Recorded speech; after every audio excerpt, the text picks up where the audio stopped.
Hello, everyone. Many thanks for joining our webinar.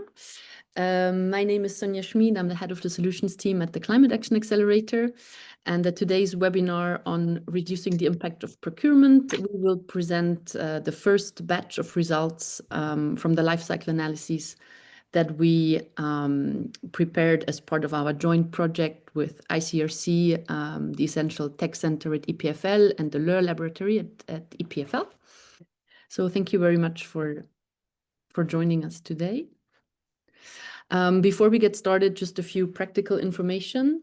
So we have a presentation from Ashima today. We will present the LCA result basically in 2 batches. And after each set of presentations, we will have the opportunity that you can ask questions.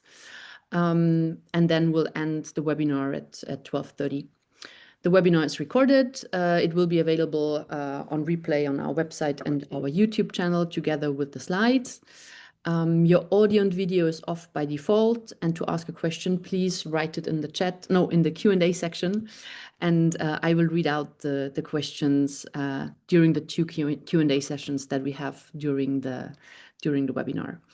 There is the option to activate translation, like subtitles to French via Zoom.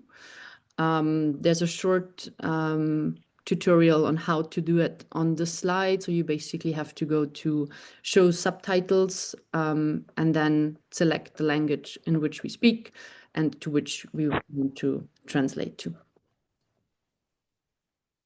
Before we get started, just a few words about the Climate Action Accelerator. We're a nonprofit organization based in Geneva. We aim to act globally and mobilize a critical mass of high social trust organizations from the aid, health, and higher education and research sector, basically to scale up the implementation of climate solutions and respect planetary boundaries and keep global warming well below 2 degrees. We work by accompanying our partner, by doing policy and advocacy work, and also by creating global communities of action to advance global climate solutions. We currently have more than 34 partners on board. They all committed to reducing their emissions by 50% by 2030, as well as reducing other environmental impacts of their operations. And the Climate Action Accelerator is a partner of the Race to Zero initiative of the UN Framework Convention on Climate Change. So today we have notably Ashima Rajput. She's a computer engineer and environmental analyst specializing in life cycle analysis and circular economy. She will present, she will have the main speaking part today. She is one of the key experts that conducted the life cycle analyses for this project. She will present the results today and answer any more technical questions. And then we also have Carmen Garcia Duro, who is the Sustainable Supply Chains Alliance project manager at the ICRC. She has been our counterpart with ICRC and notably making sure that the results that are produced through this project are actually actionable and are ready for practitioners. And she will also be available during the Q&A session if there are more questions regarding the more practical part and the implementation side. And I will be your moderator for the session today. So before we go to the presentation, I just want to provide a quick overview of the project itself. So as I mentioned, it's a collaboration between these 4 organizations. The goal of the project is to design methodologies and perform life cycle analyses of high impact items in the humanitarian sector with basically 2 objectives. One, to build a greenhouse gas emission factor, to contribute to a greenhouse gas emission factor database. Many of the items in the humanitarian sector, they don't have appropriate emission factors, which makes monitoring the carbon footprint calculation and monitoring over time very difficult. And then secondly is also the goal of identifying key strategies to reduce environmental impacts. So really knowing if we want to reduce the carbon and environmental impact of these key items, where should we focus on? What are the actions that can lead to the most impactful impact reductions? And then make this available open source. Because what we realize is in many cases, organizations do perform, for example, life cycle analyses, but these results are not available broadly due to confidentiality reasons. So we really want to provide this information open source to the sector so that we take off some of the legwork of all organizations and to be able to really focus on actions to implement. Just a quick word on our technical scientific team. So we work together with the EPFL Essential Tech Center, who is specialized in supporting humanitarian action, working on sustainable development and other innovative solutions to support humanitarian action and foster peace. And then at the second partner is the Laboratory of Environmental and Urban Economics at EPFL that conducts research on public and private management of the natural and built environment. And then we also have our associate expert, Damien Friot, that supported us on the project, as well as one of our Climate Action Accelerator colleagues that worked on the project as well. So I think we have quite a strong technical team that supported us in that project. Then here is a list of the items that were analyzed as part of this project. So we have one webinar today, and then we have another one on the 26th of June. In total, we analyzed 13 items. Today, we will present you the first set of items. You can see the list on the screen. One of which is a comparison, so that's why you only see 6 bullet points, which is a comparison between jerrycans and plastic buckets. So we hope we have enough time to provide you with some of the details of the analyses. Great, so without further ado, I hand over the floor to Ashima to present us with some background information on the methodology and then also the results. Over to you, Ashima. Thank you, Sonia. Thanks, everyone, for joining us today. I'm just going to start off by introducing a little bit on our life cycle assessment methodology that we have followed as part of this project, which is an overarching methodology that will be common to every LCA that we present as part of today's webinar and the second one. So we are following the environmental footprint 3.1 indicator system for life cycle assessments that is created by the European Commission. As part of this indicator system, we want to analyze basically 2 main categories of impact. The first is climate change, for which we are measuring global warming potential over the course of 100 years.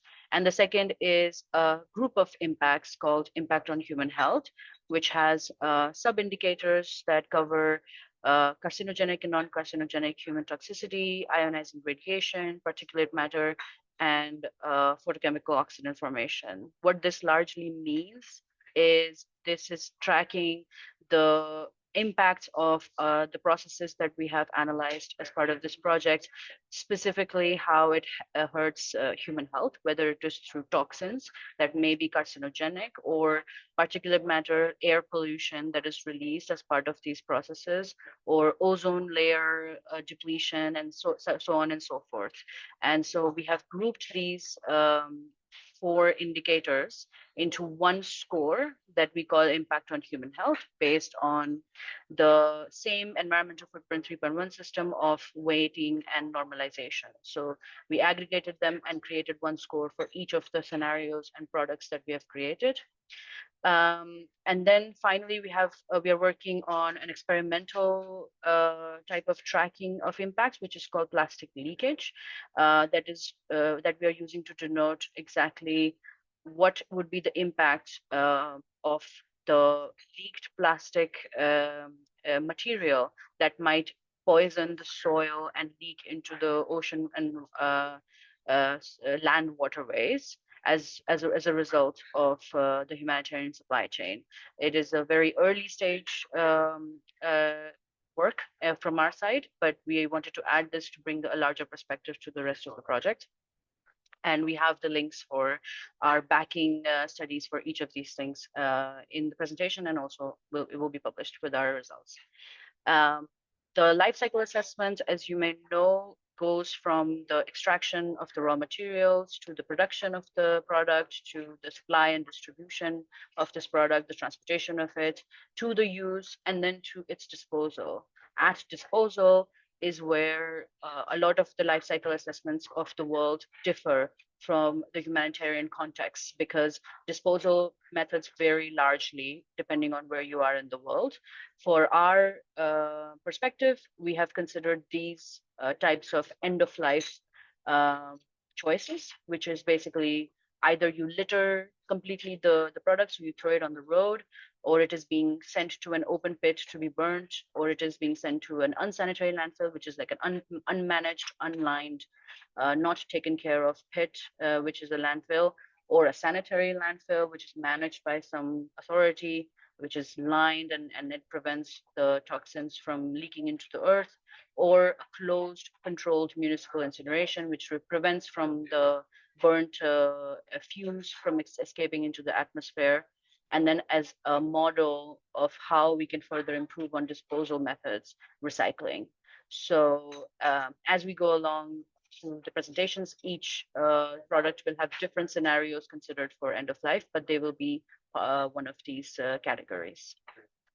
Next slide. This is a little bit more information on the plastic leakage indicator. As you can see in this image here, we consider all the waste produced in a country to be divided into collected, uncollected, and littered.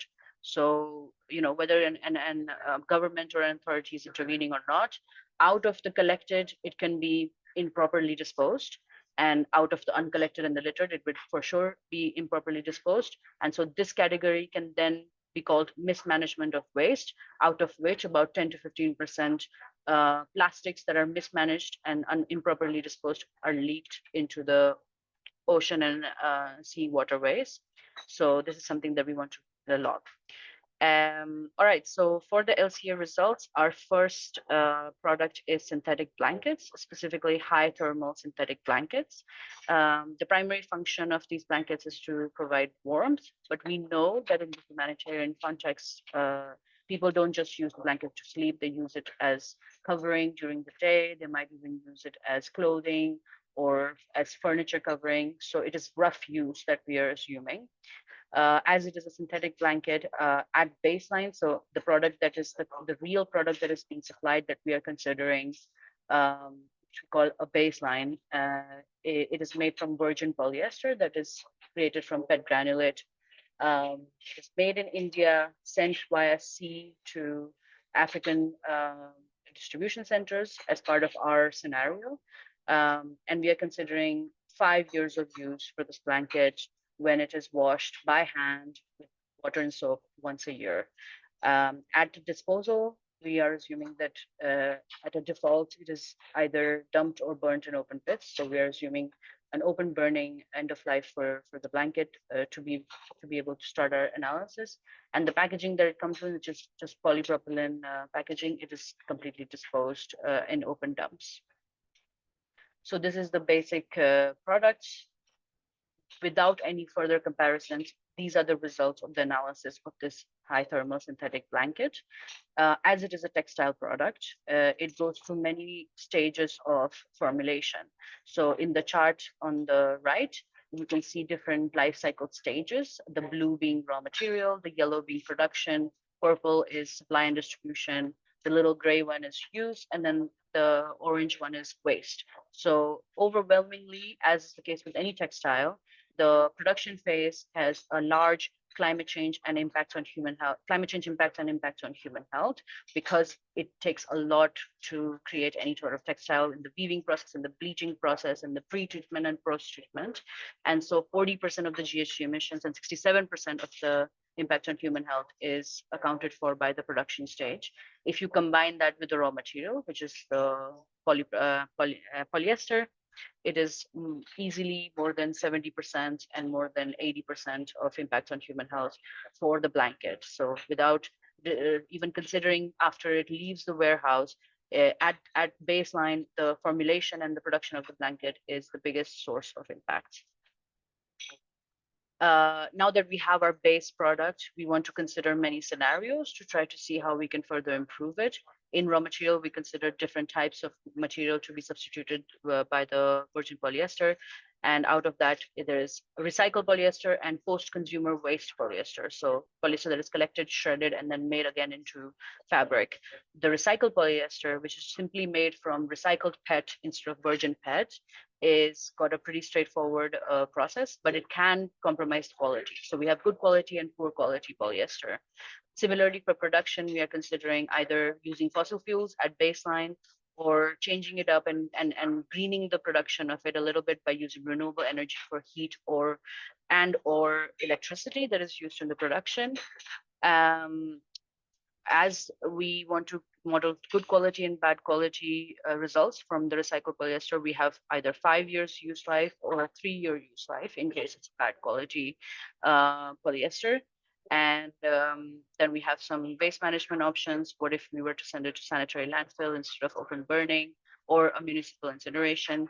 And similarly, some supply and distribution variations, which made very little effect at the end of our analysis. Next slide. So what made the most difference? Basically, it was the lifetime and the materials that are used. Essentially, because this is a plastic product, polyester is still made from polyethylene. Replacing the plastic with recycled plastic brings a lot of reduction in the impacts of the blanket. However, expanding the lifetime of the blanket, of course, since we are considering this to be a function of 5 years of use, if the blanket lasts even longer, then the impact will be halved. You know, if you double the life of the blanket, then linearly considering the impact can be halved. But in clear numbers, if you were to switch out the blanket from using recycled PET instead of virgin PET, it can reduce the impact of the raw material stage by 50%. And overall, in the total impact, it will reduce the impact by 20%. However, if the blanket is poor quality because of the recycled material, it will increase the impact by 33% in GHG emissions and 57% in impacts of human health, which is the third bar on the chart that you can see. It shoots up because the lifetime is now lower than the original blanket. Next slide, please. Renewable energy, of course, creates a lot of impacts considering that the production phase is a big part of the blanket's overall impact in both categories. There are 2 different types of energy to be considered here, electricity and heat, because in any textile production, you need a lot of heat to make the water warmer to be able to process the textile. So in the best case scenario, if you are to replace both the requirements of electricity and heat with solar power, it can reduce up to 32% overall GHG emissions and 13% in human health impacts. Why is the human health lower in terms of the potential reduction than the GHG emissions? It's simply because the production of the textile uses too many chemicals that have a high impact on human health. And so the energy part is more valuable when considering GHG emissions. Switching out the energy, especially for India, where we produce this blanket, will cause a lot of savings. Lastly, we have the waste management that is of some note. Of course, open burning in pits is very toxic. So if we replace that with sanitary landfills, it can result in a significant reduction of the waste management stage of the life cycle. But overall, it will be 18% reduction and 7% in human health for the entire blanket. But as we can see in terms of the percentages, it does not hold up against the renewable energy and lifetime and materials in terms of what action can be taken. So in conclusion, I think across the three categories, we have some key improvements that can be made to the synthetic blanket, but combining these improvements. So for example, combining replacement with recycled polyethylene and using renewable energy to produce the blanket can have a double effect, a compounded effect in the impact reduction. And so in the bottom of the screen, you can see if we were to create a scenario where we have good quality recycled PET, creating the polyester with solar energy being used to produce the blanket and sending the blanket to landfills instead of burning it, you can cumulatively achieve a 70% decrease in climate change and 25% in impact on human health. And that's what we are gunning for in most of our projects, is a combined, compounded improvement. So that's blankets. Please leave your questions in the Q&A, which we can address after the end of the third product. We will move on to plastic mattresses now. This mattress is lighter than a Western mattress or a regular mattress for a regular household. It's actually 3 kilograms under the otherwise, instead of the otherwise standard 30 kilograms that we know. So it is an incredibly different scenario for the humanitarian context that we are studying. Other than that, the mattress is made in a very standard way. It's virgin polyurethane foam, some plastic, wood, steel that is needed for packaging it, rolling it up, and shipping it. For the purpose of this product, we are considering a local production. So it is locally made and then sent by a truck. There's no sea shipping. And we are considering the lifespan to be 10 years. With no washing as part of the use phase, because we are trying to consider scarce resources as part of the context of this study. For waste management, the mattress will be burnt in open pits, and the packaging will be dumped, littered. So this is our assumption at baseline. Before we compare it to any other improvements, considering a lifetime of 10 years, raw material is far and away the biggest share of GHG emissions for the mattress, which is understandable as it is polyurethane, a very impactful type of plastic. So 65% of GHG emissions and 33% of the impacts on human health is coming from polyurethane. The share of impact is flipped when considering impact on human health. So 42% of the impacts on human health is coming from the waste disposal, the burning of the mattress, as it is a heavy product. And so burning it will release a lot of toxic fumes. And raw material is 21% of the impact on human health. Next slide. How to try to improve upon this mattress, we considered using waste polyurethane from other mattresses to then be washed and reused to make a new mattress. So a refurbished mattress, not necessarily a recycled one, as the polyurethane is not being treated any further than washing and reusing. We also considered how if we were to produce the mattress with solar energy, as with the case of the last study. And we are considering that the waste PU mattress, the refurbished one, will not last as long as the virgin one. So we have a second scenario in use, which is of 8 years instead of 10. And the standard sanitary landfill and municipal incineration as alternatives to the waste management method that we have assumed at baseline. So what happens when we expand or contract the lifespan of this mattress?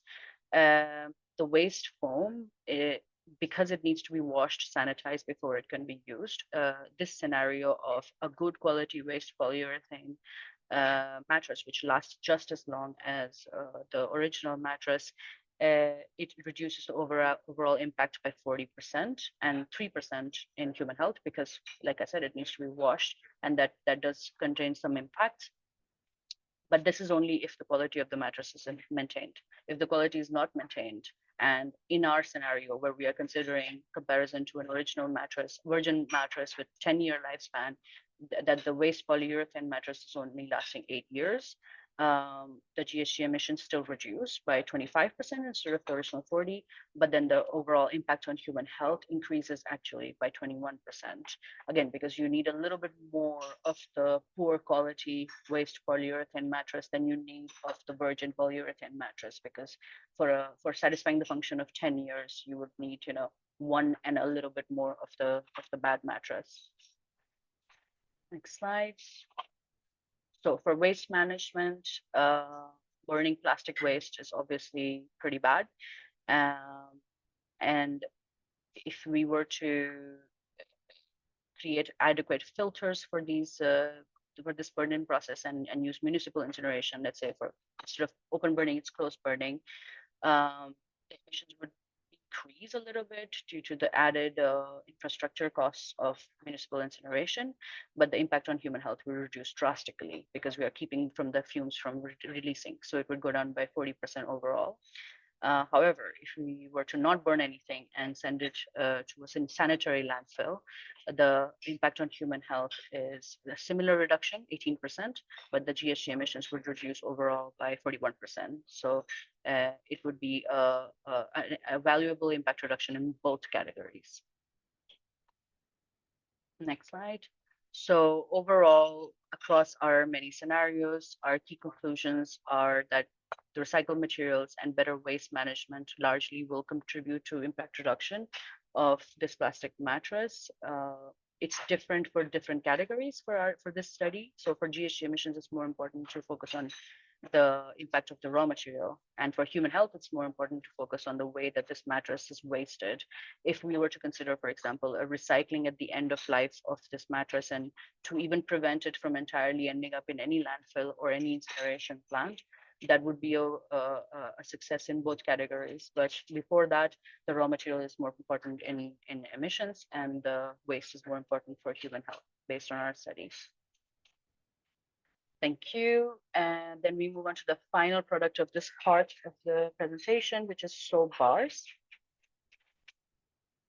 This is a very essential product for the humanitarian supply chain. It's sent by itself and also as part of hygienic kits, which will be presented in the next webinar. The soap bars are pre-stocked in regional distribution centers, and so it has a little bit of an extra supply and distribution step when it is sent to distribution center and then sent out to be distributed.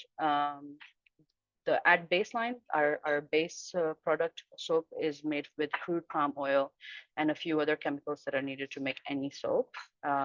We are purchasing it as far as based on ICRC data locally to the distribution center. It's not coming from overseas. The process of making it is pretty standard, and based on the weight of this particular bar, we are considering a use phase or a lifespan, let's say, of 50 uses with 10 liters of water per use. So a shower, basically, 50 showers with 10 liters of water used during that shower. And as it is a consumable product, it doesn't really have a waste disposal method, but the packaging we are considering to be littered or dumped in an open dump. Next slide, please. So baseline soap that we are considering has very different results from our previous products. And this is mainly because to use the soap, you need to use water. And we are considering a cradle to grave perspective, which means we want to add the impact of the water use as part of our study. So raw material accounts for 34% of the soap's GHG emissions, as it is crude oil, and 29% of the total impact on human health. However, the use phase, which is use of tap water to actually take a shower using this soap, is the biggest share of impact for both categories. Similar for the GHG emissions, 34%, but 24%, 29% for the impact on human health. Next slide, please. To compare various types of soaps, we have considered refined palm oil, palm kernel oil, coconut oil, and a palm oil soap without packaging, because there's a polyethylene film packaging as part of our analysis. Why did we choose these oils? It's mainly the most popular variations of soaps that are currently in the humanitarian supply chain. For the production, the biggest energy source that is needed for creating soap is heat. So we considered heat from natural gas at baseline, and then we also considered a sustainable source of heat, which will be coming from a waste incineration plant. So the heat that is saved in a waste incineration plant and then used to make soap. For the use life, as you saw in the chart earlier, it's quite a massive share of our impacts. And so we used tap water at source. Tap water meaning water that is transmitted across some network. So it takes some electricity to transmit. And as an alternative, we used harvested rainwater as part of our alternative comparison. And everything else with the supply and distribution and waste management is the same. At waste, the soap is creating wastewater when it is being used for all scenarios. Next slide. So our main analysis of the different types of raw material to make these soaps is that it doesn't make a lot of difference if you were to go between crude oil, refined palm oil, palm kernel oil. Palm oil is already pretty low impact considering other types of oils. And so we understand that there is a nature impact of palm oil, and it's not great, but it's quite reduced already. And so switching between crude oil, palm kernel oil, it changes the impact between 1 to 7% in both impact categories. And however, if we were to consider coconut oil as a replacement for the soap, it would increase the GHG emissions by 3% and human health impacts by 40% for the soap. And so, palm oil is still the most impact efficient type of raw materials in the raw materials that we considered. Next slide. Then we come to water and packaging. So packaging, eliminating plastic packaging, it results in about 2 to 3% impact reduction across both categories. We also did not consider as part of this study a scenario in which if you don't use any packaging, it might compromise the quality of the soap. It might chip and there might be less soap to use because that would not be a clear comparison between types of soap. However, it's possible. And so another scenario is laminated paper packaging for the soap, which also does not reduce more than 1 to 3% impact in both impact categories. The main reason for this is that proportionally speaking, the packaging weight is very little compared to the weight of the rest of the soap. So if we are considering the entire soap as the base scenario, as the thing that we have to make an LCA on, then the packaging won't come as part of, won't be a big proportion of the impacts in any scenario. But then there's water supply. So water, of course, is a huge part of our study. And so if we switch from tap water to rainwater harvested rainwater, or any sort of water that does not need an electricity-based transmission, it results in a 26% reduction in the GHG emissions and 15% in the impact on human health. So the source of the water is a big part of our analysis for the use of the soap bar. But however, I understand that for the supply part of the considerations and for buying and procurement, it's not something that can be considered. But if you consider the entire life cycle of the soap, then water is a big discussion point. So key conclusions, as I said, the water usage is a big consideration point, and as well as the raw material of the soap. Improving water supply can lead to 26% lower GHG emissions and 15% lower impacts on human health. Palm oil is impact efficient, but it is important to consider its significant deforestation effects. This project does not cover biodiversity and land use as part of the impact categories, but our perspective might be a bit different from another study that may be done using those impact categories. But for climate change and GHG emission and impacts on human health, we conclude that the palm oil that is being used is already quite optimized in terms of impact.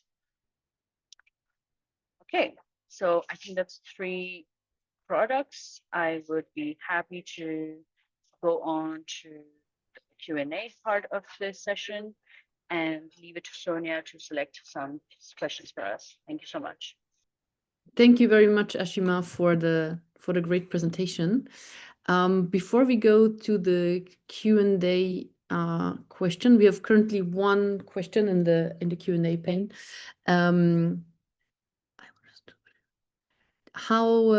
I would just like to ask one or two more general questions just to put some context. So, you've analyzed a number of humanitarian items now, Ashima, as part of this project. And maybe I think it would be interesting to share some of the more general learnings. Were there impact categories that were most impactful across products? Where do you see some differences? Because, yeah, you presented the results, but, what are some of the general findings that you made? Yeah, I'd be happy to answer that. So, yes, we've done 12 studies at this point. And as you know, we are focusing on essential household items. And so one of our learnings across the board has been that plastic has been selected as a raw material for a lot of products for fair reasons, because it makes the product lightweight, easier to ship, more efficient in terms of costs and buying ability. However, if the product is plastic based, we have very similar learnings across the board, which is that if you replace virgin plastic with recycled plastic, there is about a quarter or less, a little less than a quarter of impact that can be reduced depending on what kind of product it is. And if the product is plastic, if you take care of the waste disposal method, which I understand is very difficult in the scenarios that we are considering, but if it is managed well, then that can also considerably reduce the impact of the product when it comes to plastic and use of plastic for making these things. The second thing is renewable energy. So a lot of the production of the products that we have chosen is happening overseas and it is being shipped. And so I do believe that some suppliers that might be able to optimize the manner of production of these products can promise a better energy mix than the standard ones that is in countries like India and China, which have a pretty fossil fuel dependent energy mix that is coming from the grid. Switching that to renewable energy causes a lot of impact reduction.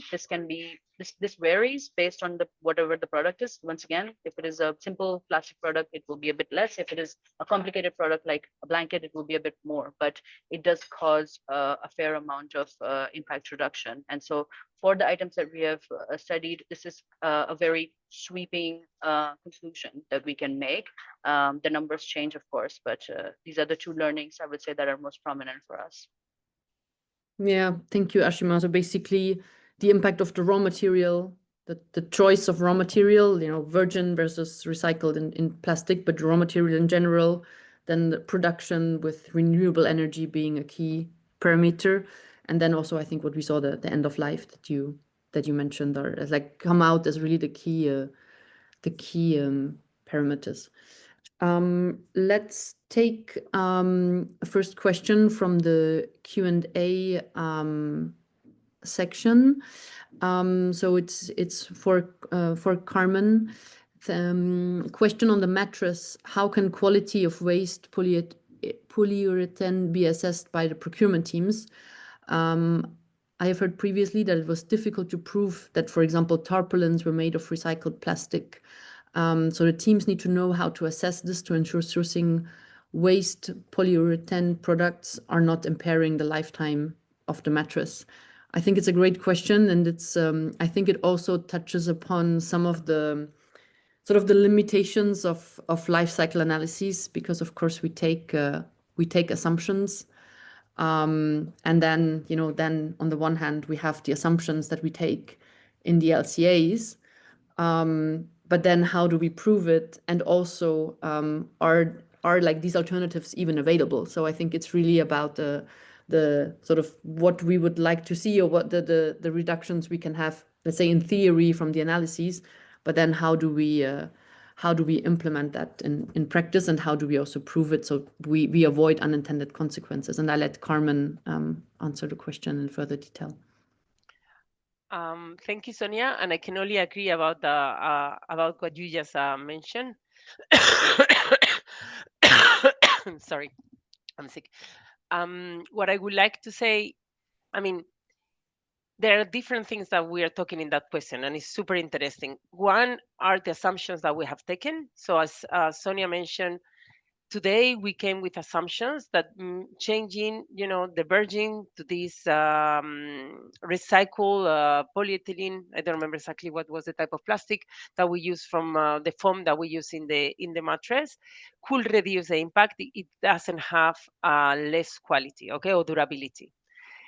I We didn't go so much in ICRC in details on that because when we started to review if it was feasible some years back, all the feedback that we got it was not. Okay, for sure this has changed, and we need to kind of do the same exercise and try to see if this recycle is this feasible and it affordable. Okay, in order to understand. So then we will go in details on how we can actually make sure that the quality will be the same. Okay. But if I go with what it was mentioned about the tarpaulin, I mean, for the tarpaulin, what we have is you have requirements, and then you have a test that will make sure that those requirements have passed. Okay. So when we do the quality check, so if at the end the item has recycle and doesn't have recycle, it doesn't matter. It should pass the same requirements that we have put. And when we do the test, it should be at the same level. Okay.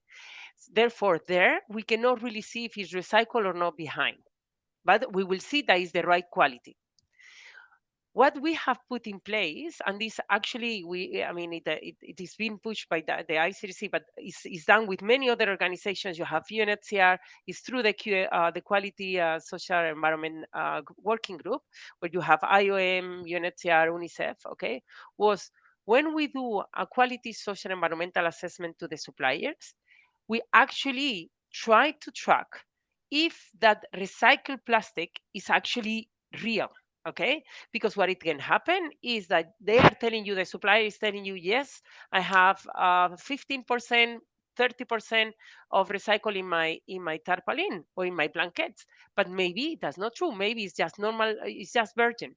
Okay, we have investigated quite a lot on that, and at the end, even through a lab test, we cannot actually prove that it's recycled. Okay, the only way we can prove is when you track. Therefore, when you go to the company and then you say, okay, can you please show me how much, because today there is a recycle plastic certification which is all around the world. So then you can say, okay, how much of this recycled plastic certified have you purchased? I don't know, 2 tons. How many tons of blankets tarpaulin you have made? Okay, and that's the only way today that we have started piloting it. We piloted for the assessment that we did on blanket. Okay, and another one, and it was not properly done, so we need to pilot again to make sure that it works. But that's the only way we can do it, is that when our teams are doing the assessment, we try to track to make sure that it that what they are saying that they put in the items is actually valid. I don't know if Sonia, if I answered the question. I think so, yeah. Thank you, Carmen. And I would actually like to ask Ashima a follow-up question, because we basically, it touches upon the limitations of LCA. So Ashima, if you could maybe just elaborate a little bit more about where you see some of the limitations of LCAs. Yeah, I'm happy to. So, in general, in our processes, I think some limitations are based on the methodology that we are using and what that brings into perspective. So, the cradle to grave system that we are considering might minimize or sensationalize certain parts of the process based on the perspective that we have put, the function that we have chosen, that to compare one scenario from another. The biggest example of this would be waste management. So we have shown in several of our studies that landfills are better than open burning in open pits, which they are, and they are obviously better for the environment, better for human health. However, there are still downsides to landfills. There are still considerations beyond the 100 years that we are studying, that we don't have the ability to study as part of the LCA model. So these kind of things, including the assumptions or parameters that we might set to replace the data that we are missing as part of our studies, can limit the actions that can be taken from on the basis of these LCAs.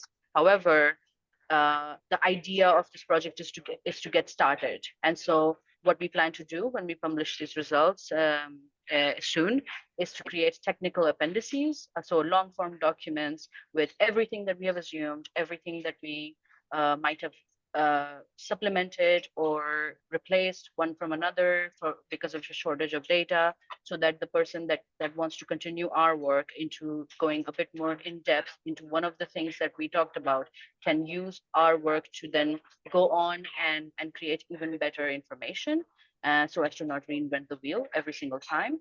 And then the second thing is, even on the basis of this these studies that have some assumptions, that have some uncertainties as part of the process, actions can be taken that we can be confident on their results. We may not have a very specific, accurate number, but we know by proportions of what we have found that it's possible to already take action, to already get started and not wait forever for the data and the intelligence to improve and become extremely granular. Excellent. Thanks a lot, Ashima. I realize we're running out of time for the Q&A session. So I propose we go back to the next 3 items, and then I think we'll have some time to answer questions in the next section. I'll just get the slides up.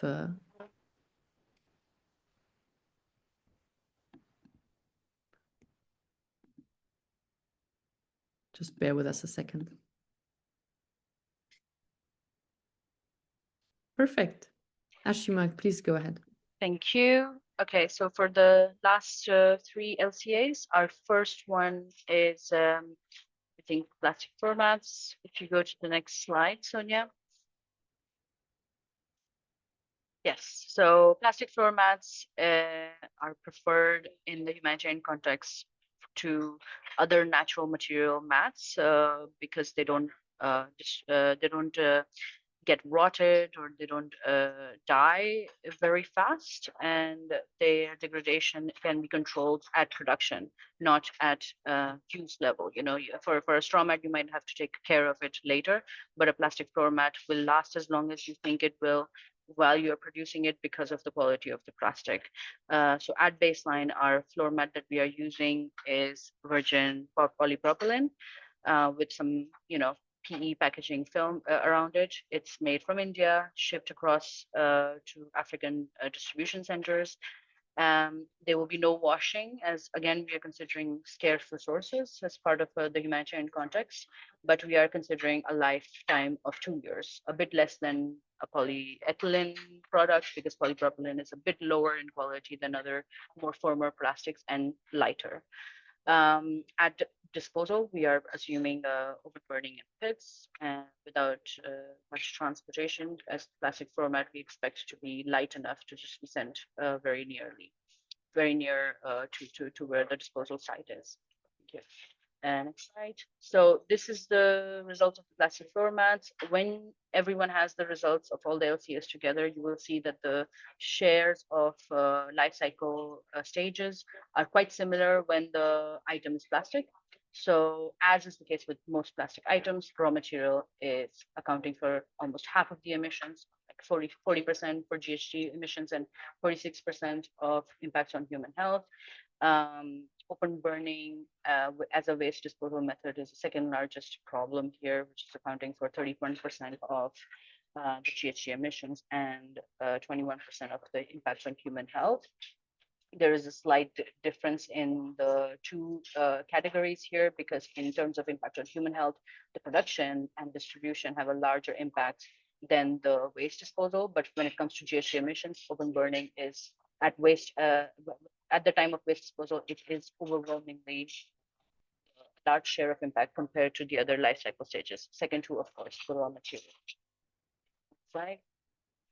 So to improve upon this, we considered, again, good quality and poor quality recycled polypropylene. We understand that the dangers of polypropylene being recycled and then compromising the quality of the product is a bit higher than polyethylene. So we are considering 2 years as like a good quality lifetime and then 1 year as a bad quality one. Apart from that, very standard production and waste management considerations. What if it was made with solar energy? What if it went to a sanitary landfill instead of open burning? And then one new thing is because of the recycled polypropylene not being very readily available all over the world, we have considered that if the floor mat is made with recycled polypropylene, that polypropylene is coming from international sources. So Europe, Asia, there is an importing of the polypropylene as a material, the recycled polypropylene, and then the mat is getting made in India, and then it is getting sent to Africa. So that's an extra step in the supply and distribution stage. And then, of course, at the end of the day, we have straw as a consideration to compare to everything else. Next slide. So extending the lifetime of this mat, just as everything else that I explained, will lead to a significant reduction in environmental impact, and the reverse applies as well. So if we use recycled polypropylene instead of virgin, we can reduce 16% climate change and impacts on human health impacts. But if the lifespan of the recycled polypropylene is shorter, then the impact on human health will increase by 69%, and the climate change GHG emissions and climate change impact will increase by 67%. Again, because we are considering a virgin polypropylene mat that lasts 2 years. So if the recycled polypropylene is not good quality and it lasts only 1 year, then you need twice as many mats to satisfy the same function that the virgin polypropylene mat is satisfying. So the impact will more than double. Why will it more than double and not just double? Because you need extra transportation to supply those extra mats to satisfy the same function. Compared to straw, of course, this is not comparable, but again, we are considering straw to be poor quality because we cannot ensure a lifespan for straw mats as they can rot and degrade in contexts that we are considering. So a poor quality straw mat will still be less impactful than a plastic one, but it will need extra supply because you will need twice as many straw mats than you would need virgin polypropylene plastic mats. Next slide, please. At waste management, as you can see, the burning of the plastic waste, the orange part of the charts, is a bigger problem in climate change, which is on your left, than human health, which is on your right. Simply removing the burning part, whether it is open burning or municipal incineration, reduces the climate change impact drastically, but both the climate change impact and the human health drastically. However, sanitary landfill here again wins with a greater reduction in climate change of 30% and a similar reduction in human health to the municipal incineration, which is 14%. Slide. So using renewable energy to produce this match will neutralize the production phase impacts based on our study. There will still be a little bit impact because of the chemicals and other such things used in the production phase. However, if we were to replace the energy with solar energy, we would have an approximate reduction of 18% in GHG emissions and 13% in human health impacts as a result. And this is only considering the virgin mat. So as I said, the idea of our project is to try to study these separate actions and then try to compound the benefit by combining them. Next slide. And here is what I mean when I say compound the benefits. So as we saw, we have switching out the material to recycles with a 16% improvement, switching out the energy to be solar with 13% improvement, and then replacing the waste management method to landfills with a 30% GHG emissions and 13% impact on human health improvement. If we combine them together to have a good quality recycled mat made with solar energy, going to a landfill instead of burning, we have 64% reduction in climate change and 41% reduction in impact on human health. This finally then can compete with a straw mat of low quality. So then cumulatively, straw mat low quality has 57% less climate change impacts than the virgin mat and 42% less human health impact. So if you were to consider our compounded scenario, that would then be comparably impact efficient compared to the straw mat. But like I said, assumption of the straw mat's quality is completely arbitrary. We are assuming that it lasts 1 year. It may even last less, considering if the place were to get flooded and the straw mat gets destroyed. This is not a thing that we have to deal with plastic mats. And so, yeah, we take it with a grain of salt, the straw mat scenario. Thank you. So our next product or our next LCA is actually putting two products against one another. It is a foldable low density polyethylene jerrycan and a plastic bucket made from high density polyethylene with a lid.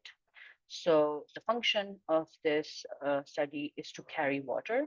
We understand that in emergency situations, unfoldable jerrycans are distributed because of their efficient supply process to carry as a water container, but we want to create this comparison with a bucket with a lid as a water container to see how it fares in terms of its environmental impact. As we know from field data that foldable jerrycans are very fast to degrade and have a very short lifespan. So like I said, the lifespan of foldable jerrycans, which are 20-liter foldable jerrycans and the 14-liter buckets, which is made from with Oxfam that we are considering for the study.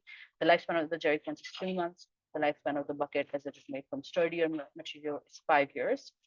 And we are considering no use phase for the foldable jerrycans. We consider that it will degrade and it will break, tear before it can be washed. And we are considering some washing with tap water and soap, let's say once or twice a year for the bucket.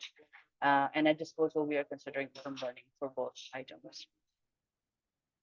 At baseline. So before we even consider comparison based on the lifespan of these two items, at baseline, of course, the jerrycan, as it is lighter than the bucket, it has a lower GHG emissions in numerical form, but the share of emissions is also slightly different.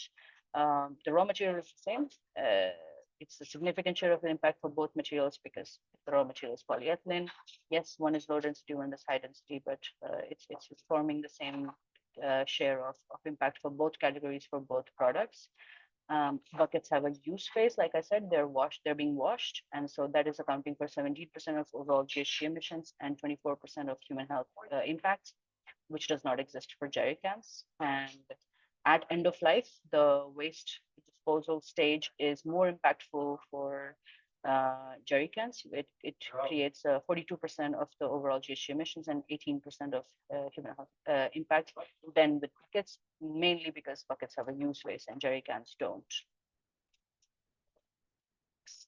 So we are comparing the two products with each other, but we are also comparing some standard scenarios like recycled material, solar production, different waste management processes to try to see how far we can go with this optimization of impacts. Next slide. However, even before we start doing some scenarios, it really is quite a significant reduction in impacts, mainly because our function for this study is carrying water for our function for this study is carrying water for a year, and buckets, since they last more than a year, are only needed as 1 or 1.43 product because it's carrying 20 liters of water for a year. Buckets are 14 liters. So you need a little bit more than a 1 bucket for our study. However, you need about 4 to 5 jerrycans for the same function as the 1 bucket or 1.43 bucket. So in general, just switching from a virgin LDPE jerrycan to a virgin H2PE bucket, it creates an 84% reduction in GHG emissions and 82% reduction in impact on human health. If you don't want to switch and you just want to optimize the jerrycan, which is not advisable, but if it is being considered, replacing virgin material with recycled material causes a 20% reduction in both categories for the jerrycan. But it is still very flimsy. It still has a lot shorter lifespan. And so here the lifespan of the material has the greatest impact on the overall environmental impact of the analysis. Next slide.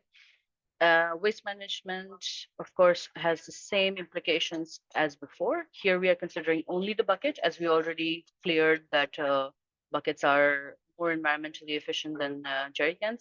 Inside of the plastic bucket, if you were to, instead of burn it, send it to a sanitary landfill, that would be an overall 40% GHG emissions reduction and 14% reduction in impact on human health.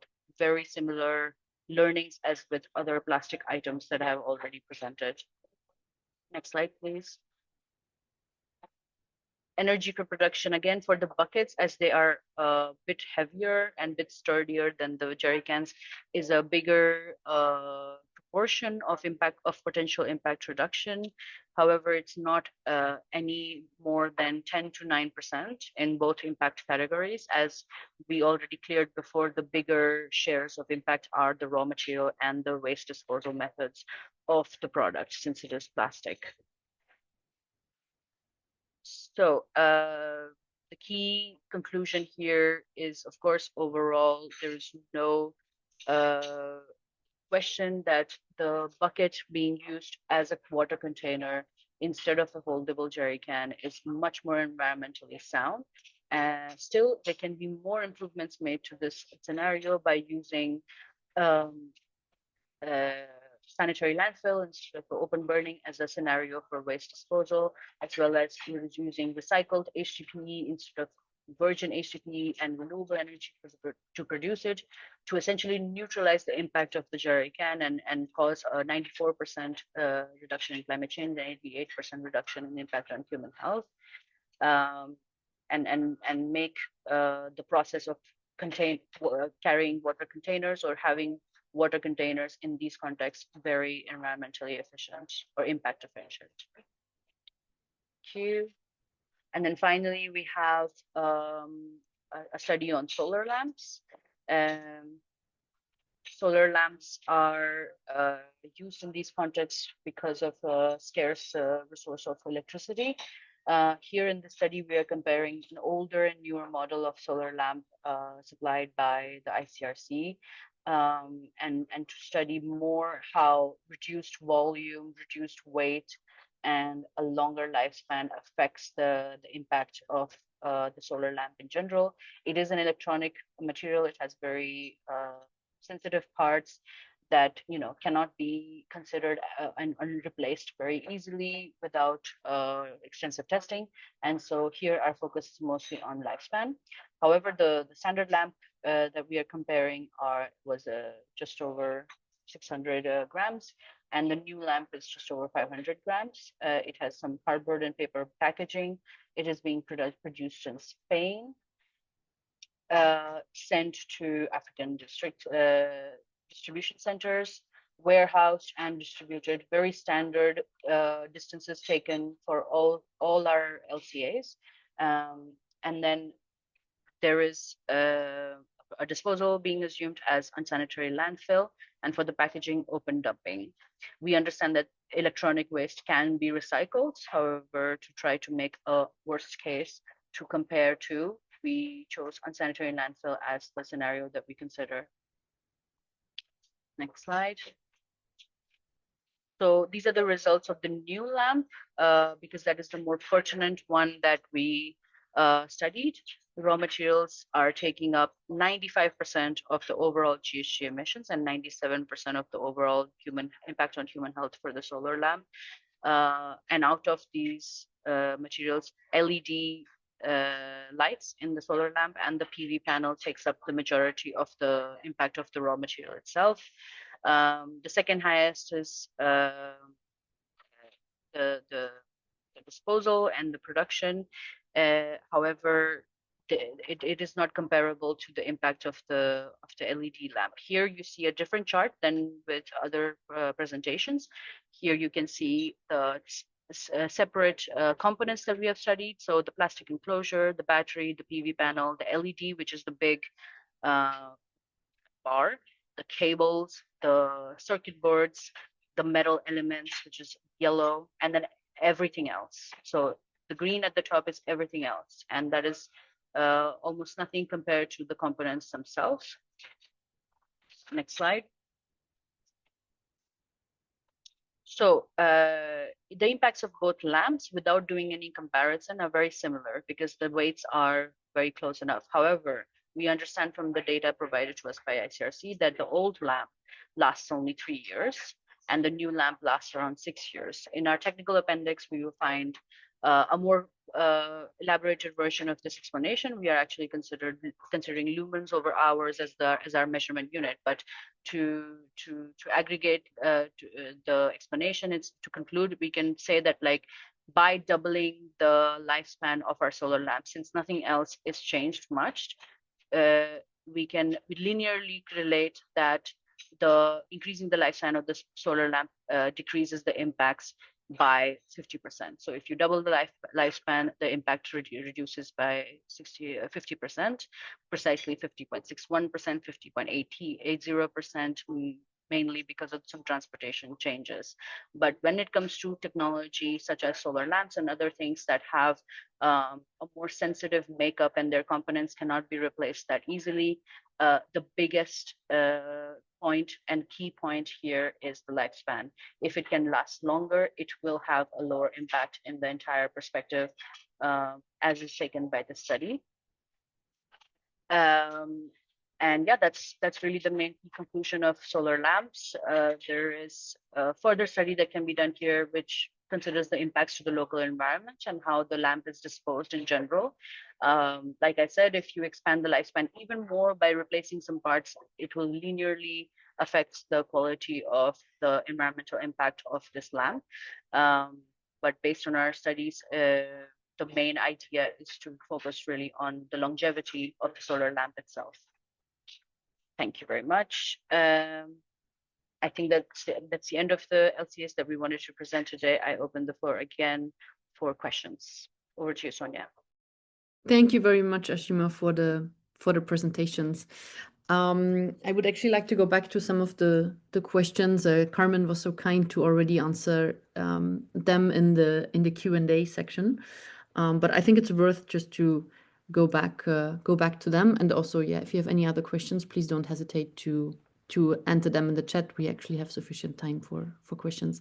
So one question was on accreditation standards that could be considered when items are sourced from suppliers to ensure that the impact on environmental and on the environment and health is minimized. And as Carmen mentioned, and I would concur, like also according to my knowledge, there are no like general accreditation or certification standards apart from, as you rightly mentioned, ISO, an ISO environmental management system. But this doesn't necessarily ensure that the supplier actually tackles all the key impacts of the products. And then Carmen also mentioned that there were some cases of suppliers that were basically mentioning that they were certified, but in fact they were not. And also there's an issue with cost when it comes to certification. So maybe Carmen, you want to elaborate a bit more on that part? Yes, what I would like also to mention, because for example, we work quite a lot with Humanitarian. Humanitarian has, in the solar lamp, they have a certification. And when we start asking our suppliers, okay, what about this certification? Will that, what will be the added value? I mean, at the end, it's a huge cost that it will incur, and then we will have to pay more for the item. And, some of the key points from our side, we were not able to really kind of say, okay, just because they have a certification, then we don't do the quality check. But sometimes what we have seen when doing our own quality check, and also it depends, of course, on which type of companies we are buying. And we need to be we need to be clear that some of the companies that we purchase, they know, and I always like to do this reflection. When you are purchasing in Amazon or in a shop, you are the one asking and you are the one purchasing, or you are the one receiving.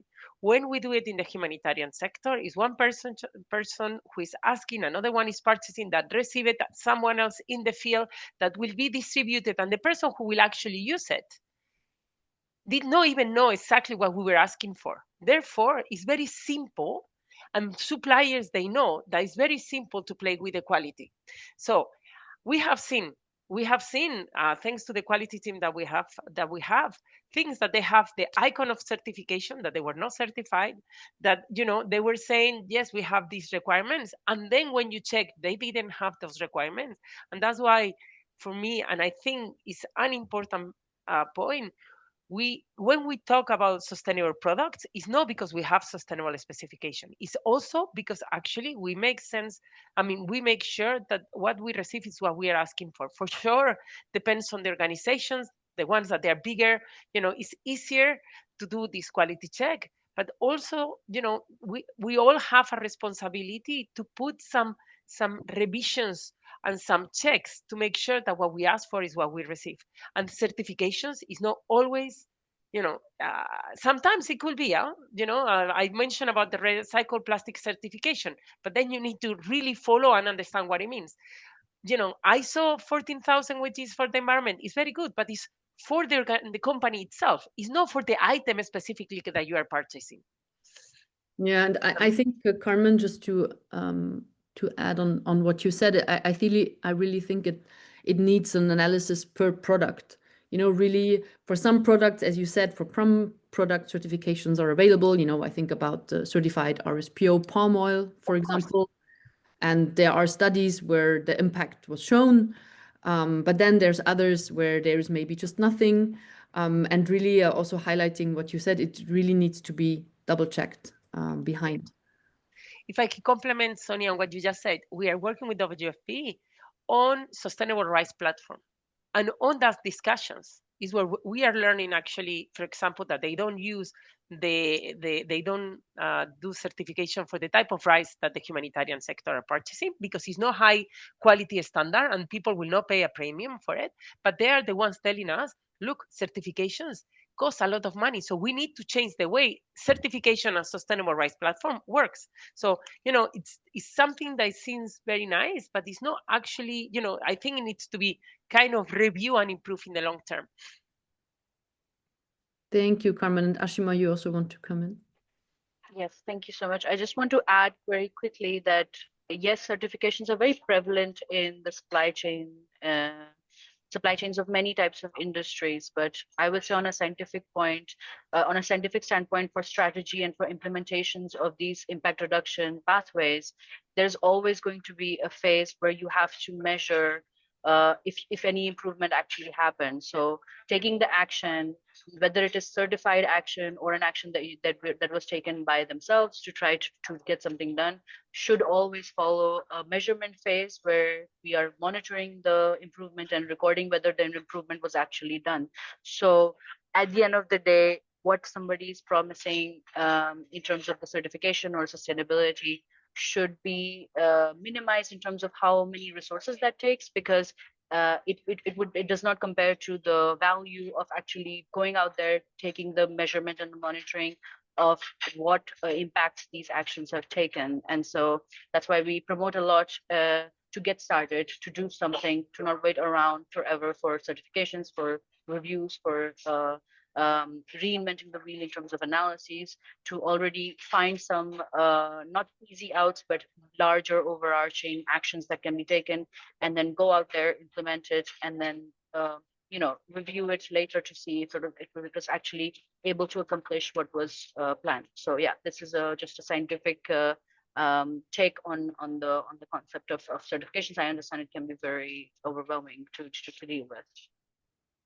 And I think it also sort of gets back to the point on prioritizing action, because not every certification might help with key impact areas. So it's really, starting point being, can you first prioritize the key items that are responsible for most of your impact? And even if you don't have the emission factors or environmental impact data, it's usually linked to the spend. So, even if that exact data, you can already identify the key items, and then, start with where are key impact areas. And also, as we had, as we learned from these projects, in general, it's the raw material, it's the energy in the production, it's end of life. then, you know, prioritize and then basically analyze what you can do with the products you have. Where do you have leeway of action? And then I want to also ask Carmen another question related to that. Maybe if you can describe briefly how ICRC is currently working with the suppliers, and also how you already started to integrate some of the findings of the project in the selection. Thank you, Sonia. I think we started working with these suppliers, like many other organizations, years back. Okay, so it's not something new. And again, we are really focusing on the main suppliers of the main critical items that we purchase. Why? Because then we have a bit bigger power, and that's why also we are trying to collaborate and work together with other humanitarian organizations that they are purchasing in big quantities those items, because then the power that we have as a sector then will be bigger. Okay, and this was what you were mentioning about where to focus. For me, this project, what has allowed us is actually to start measuring and to see that some of the assumptions that we have were actually real or not, you know.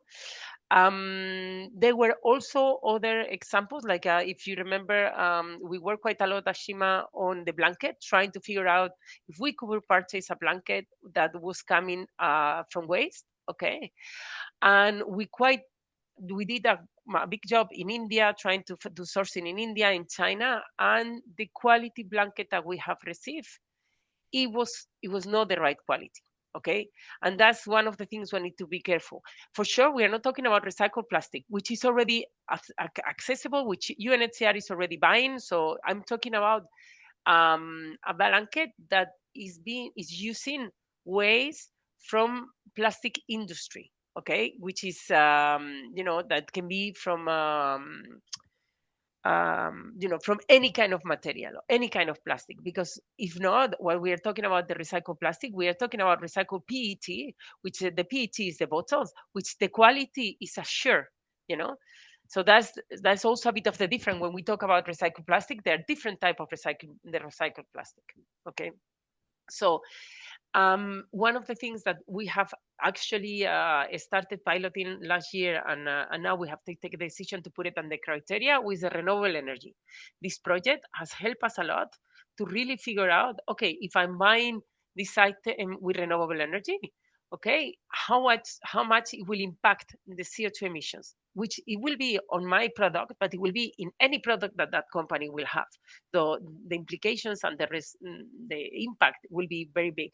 So this has also allowed us to really try to say, okay, this was an idea we had, we tested and it worked, and actually now we can actually even measure, you know, because one of the issues that we have is that many of the things that we have done, it was difficult to measure. And now with this life cycle analysis, we can measure actually the impact. Again, those impact, and approximately, you know, there are many assumptions, so it's not perfect, but at least it gives us a bit of an understanding of where we should go, you know.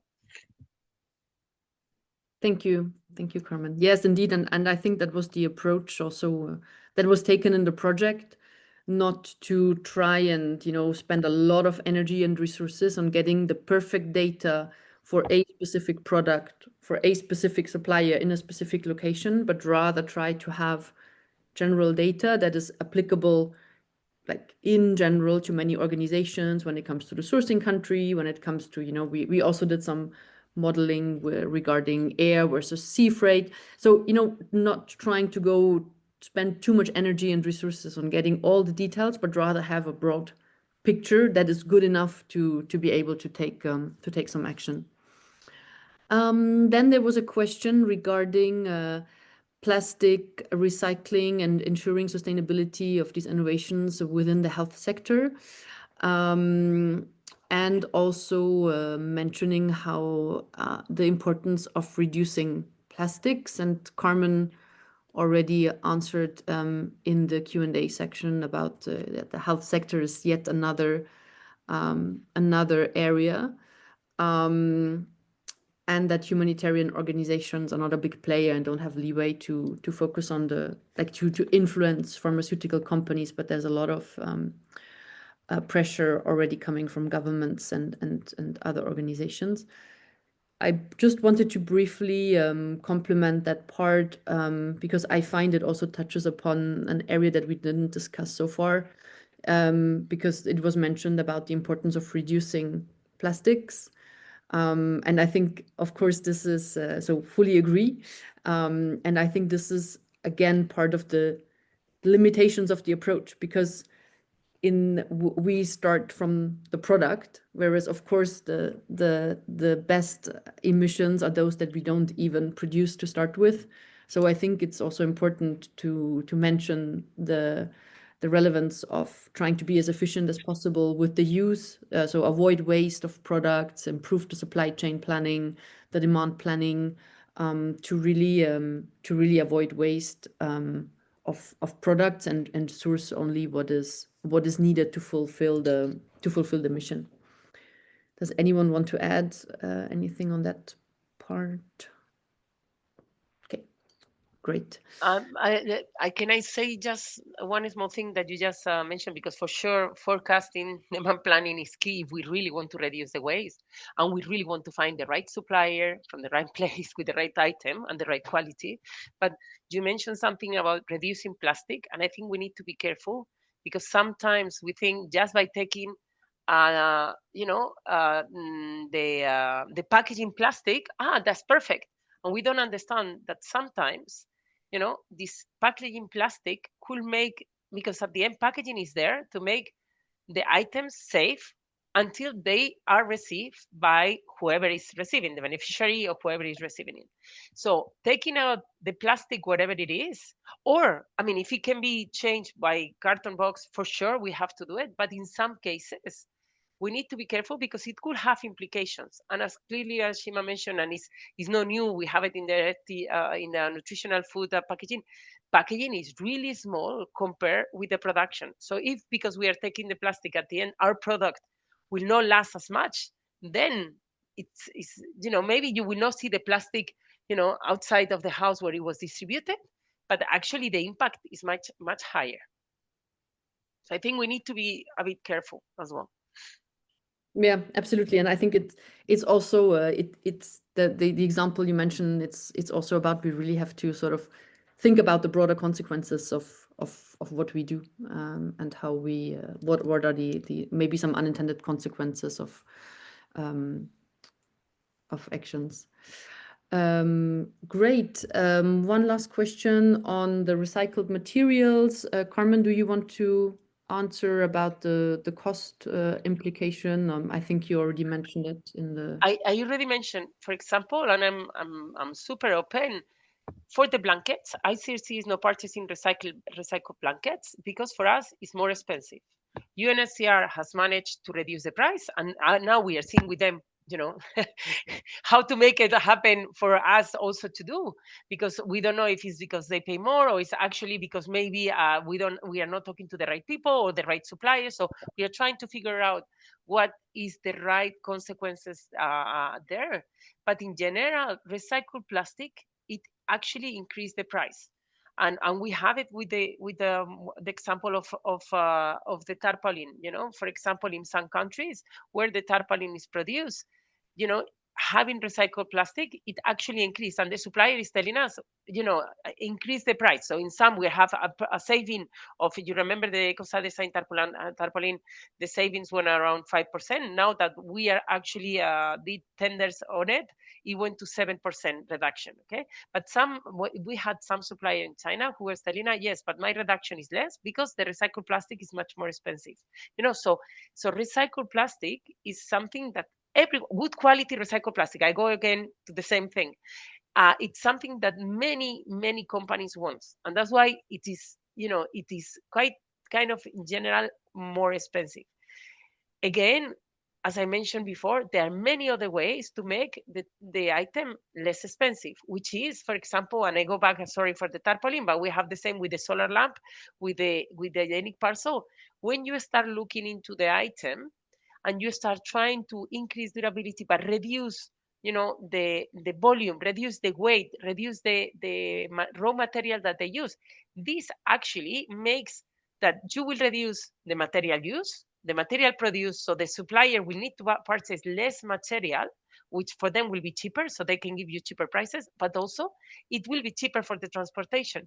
In Ashima did not put the lamp, the solar lamp, the new solar lamp, but actually the volume is 60% less.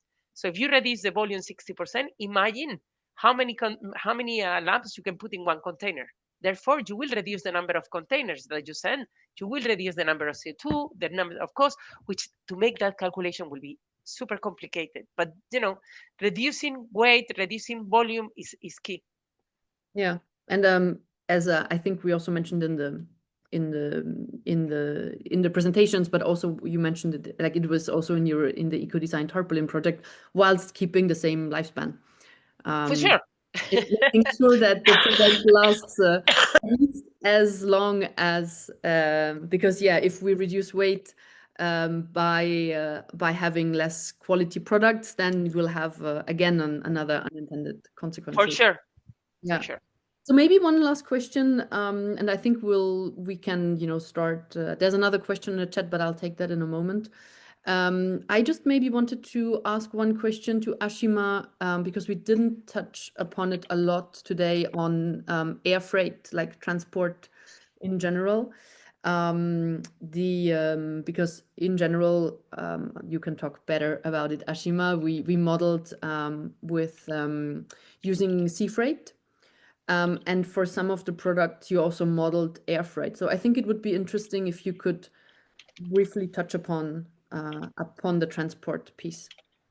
Sure. Yes. So in the efforts to be more realistic to what is actually happening on field, most of actually all of our baseline products, as I've been presenting them to you, consider sea shipping as the primary form of transport, for main reason that is what is being done. And why it's being done, it's because it's cost effective, and also it is much more environmentally much less environmentally impactful than air freight, of course. But most of our findings show that as long as the sea shipping, in the cases of international supply, of course, is retained, transportation, or more what we call it in our project, supply and distribution, does not really factor into our impact assessment as a big portion of the impact. Is usually between 5 to 10% of the overall impact, and hence can be put aside for deciding what actions to take to reduce the impact of the products. However, if you were to switch out the sea shipping to air freight, then the transportation becomes sometimes the second most impactful stage, sometimes the most impactful stage of the entire product, mainly because of air freight and its greater environmental impact. And so as long as sea shipping is maintained, transportation as a life cycle stage is not really a problem for the humanitarian supply chain. However, when air freight is considered, the implications in terms of the environmental impact for both emissions and impact on human health are massive. And so we saw that, and we have modeled it as part of most of our LCAs. This will also be visible in our full form documents and the technical appendices that I mentioned. But the sweeping conclusion here is that as long as it's being sent by sea, it's all right in terms of the bigger perspective of the product. But if it's being sent by air, it is a problem, and it should be tackled first and possibly easiest, or the short. It would take the least amount of time to solve that part of the problem. Yeah, and I think here I just want to thank you very much, Ashima. I just want to add, of course, depending on the context, there will be some situation where air freight will be indispensable.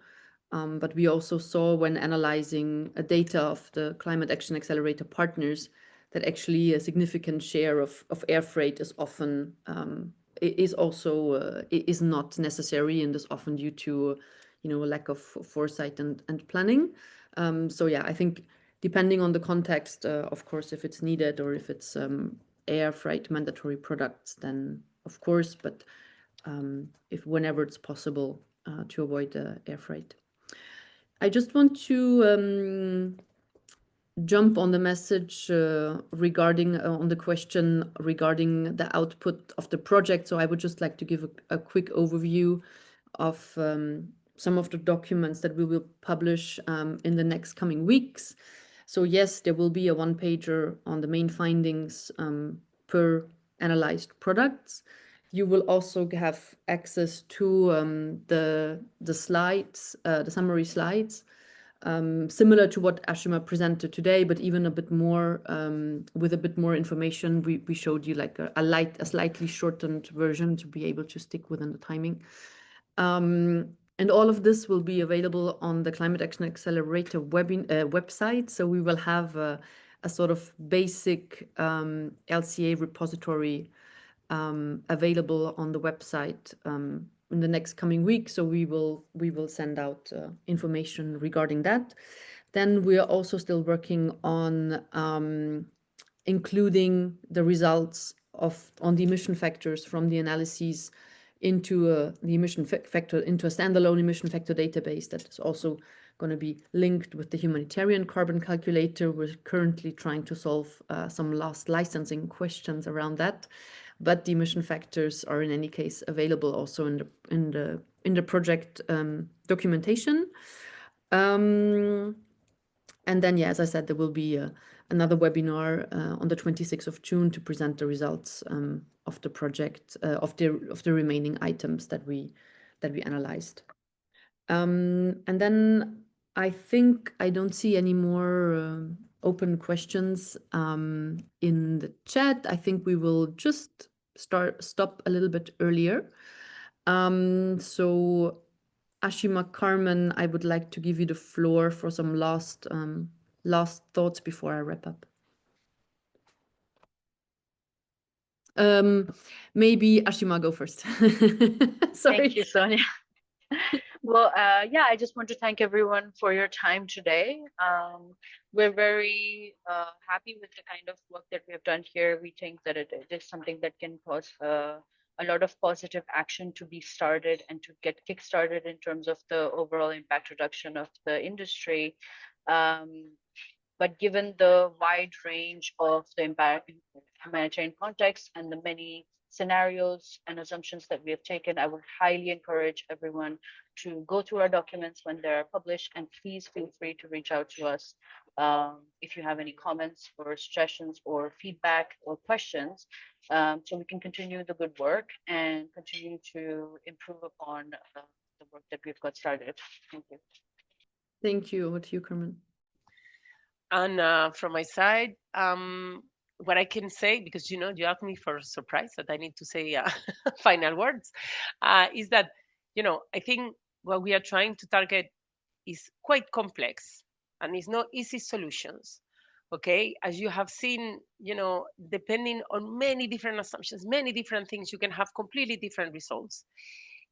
That's why as a sector, I think we need to try to work together more in order to be able to achieve higher results. Okay, and again, I will go back to something that for me is not new, and the people that they have heard me about, I'm sure they remember, is that yes, it's good to have life cycle analysis, to improve the items, but it shows once again that durability, that forecasting, which then is related to not sending things by air, because then we actually do our demand planning, we do our planning properly, so then we can send things by road above sea. They have a huge impact.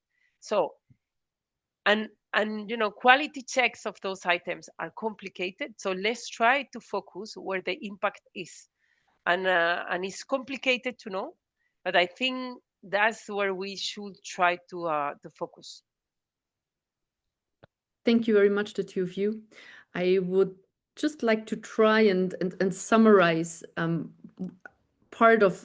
a small part of the discussion, because I do find it's worth highlighting that, I'm aware about the challenges in implementation and the feasibility of some of the actions that were taken. I do find that the studies that we also shared today, they did show actually quite a huge reduction potential across the life cycle. So for climate change, it's between 30 and 70% across the whole life cycle. For human health, it's between 15 and 50%.